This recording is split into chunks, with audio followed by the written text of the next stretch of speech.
Welcome back to our channel. Today, we're tackling a critical and contentious topic, the Global Compact for Migration, often simply referred to as the Migrant Pact. This agreement, adopted by many countries worldwide, aims to create a framework for international cooperation on migration.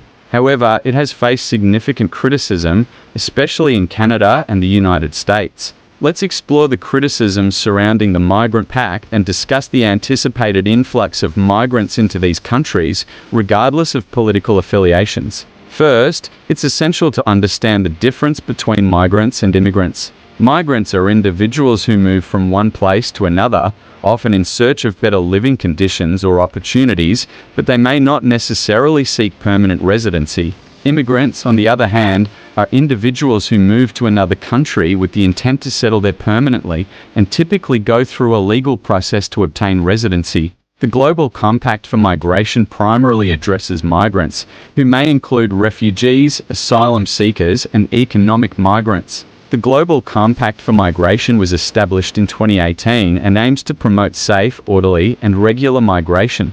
While the intention behind the pact is to address the challenges and opportunities of migration, critics argue that it undermines national sovereignty and encourages increased migration flows. Opponents claim that the agreement may lead to a situation where countries feel pressured to accept more migrants than they can handle, potentially straining public services and resources. In Canada, immigration is a vital part of the economy and society. The country has long been known for its welcoming stance toward migrants. However, critics of the Migrant Pact argue that its adoption could exacerbate the already high levels of immigration. Canada aims to admit approximately 450,000 new permanent residents annually by 2023, and with additional temporary workers and international students, this number could rise significantly. Projections suggest that Canada could see over 1 million newcomers each year when including all categories of immigration.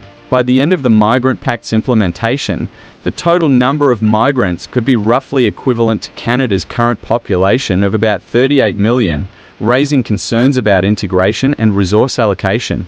In the United States, immigration has also been a hot-button issue for decades. The country has traditionally been a destination for migrants seeking better opportunities. Current estimates suggest that the US admits around 1.1 million permanent residents each year, with additional temporary visas and asylum seekers pushing the total number of new arrivals to approximately 2 million annually. Regardless of the political party in power, migration levels have remained consistently high. Critics of the Migrant Pact argue that it will further encourage this influx, leading to significant demographic and economic changes that could overwhelm local communities.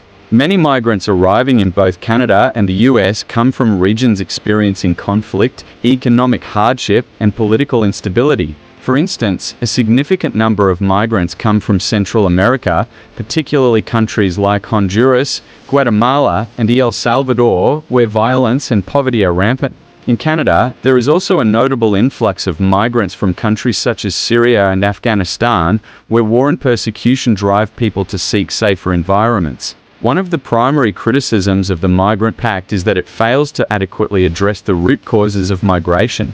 While the pact emphasizes safe and legal pathways for migration, it does not tackle issues like violence, poverty, and political instability in migrants' home countries. Critics argue that without addressing these underlying problems, simply facilitating more migration will not lead to sustainable solutions. This oversight could result in increased numbers of migrants arriving in Canada and the US without a clear plan for their integration. Moreover, there are concerns about the impact of such large-scale migration on public services. In Canada, cities like Toronto and Vancouver are already facing challenges related to housing, healthcare, and education due to high demand.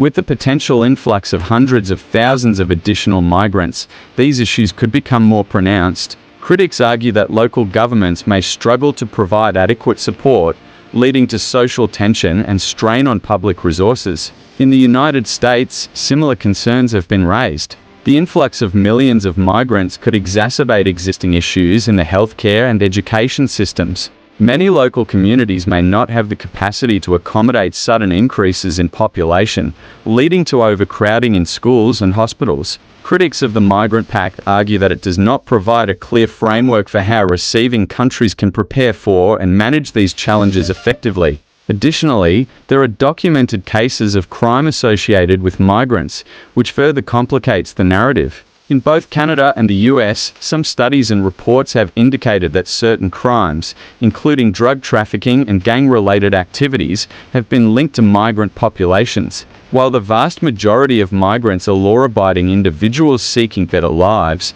these incidents often receive considerable media attention, fueling public fears and skepticism about immigration policies. The debate over the Migrant Pact often becomes intertwined with broader political narratives.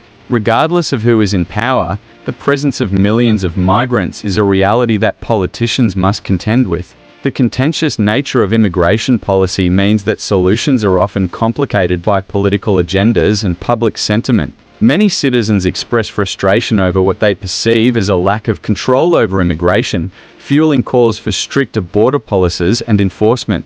In conclusion, while the Global Compact for Migration aims to address the complex realities of global migration, it faces significant criticism in both Canada and the United States. The concerns about national sovereignty, resource strain, and inadequate solutions to root causes of migration are paramount. As both countries prepare for potentially unprecedented numbers of migrants, Canada expecting around 1 million newcomers annually and the US admitting around 2 million, there is a pressing need for effective policy and management to ensure that these changes benefit both newcomers and existing residents. Thank you for joining us today. We'd love to hear your thoughts on this topic in the comments. Don't forget to like, subscribe, and hit the notification bell for more content like this. Until next time.